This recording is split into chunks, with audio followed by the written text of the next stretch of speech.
महाविकास आघाडीचं जागा वाटपाचं काय झालं किंवा महायुतीच्या जागा वाटपाचं काय झालं याची चौकशी करणं हे काय माझं काम नाही आहे. माझं काम चालू आहे आणि मतदारसंघाचा पहिला राऊंड माझा संपलेला आहे. माझ्या कामामध्ये मी व्यस्त आहे.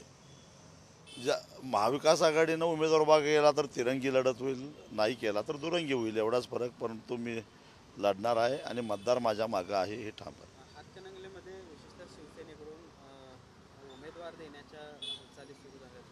सत्यजित पाटील असतील किंवा चाचपणी देखील सुरू केलेली आहे. काय नेमकं त्यांचं घडलं आहे मला माहिती नाही, परंतु उद्धवजी ठाकरे यांच्याबरोबर मी जी काही 2 वेळा चर्चा केलेली आहे त्याच्यामध्ये तरी एकूण ते उमेदवार देण्याच्या मनस्थितीमध्ये नाहीत असे संकेत मिळतात. शेवटी पक्षप्रमुख म्हणून तो त्यांचा निर्णय आहे आणि पक्ष म्हणून शिवसेनेनं तो निर्णय घ्यायचा आहे. मी उमेदवार दिल्यानंतर काय होईल, नाही दिला तर काय होईल, या गोष्टी त्यांच्या समोर मांडलेल्या आहेत. शेवटी निर्णय त्यांनी घ्यायचा आहे. देश विदेशातील प्रत्येक घडामोडींचे लाईव्ह अपडेट मिळवण्यासाठी आता साम टीव्हीच्या सर्व सोशल मीडिया प्लॅटफॉर्मला लाईक, फॉलो आणि सबस्क्राईब करा. तसंच सर्व नोटिफिकेशनसाठी बेल आयकॉन प्रेस करायला विसरू नका.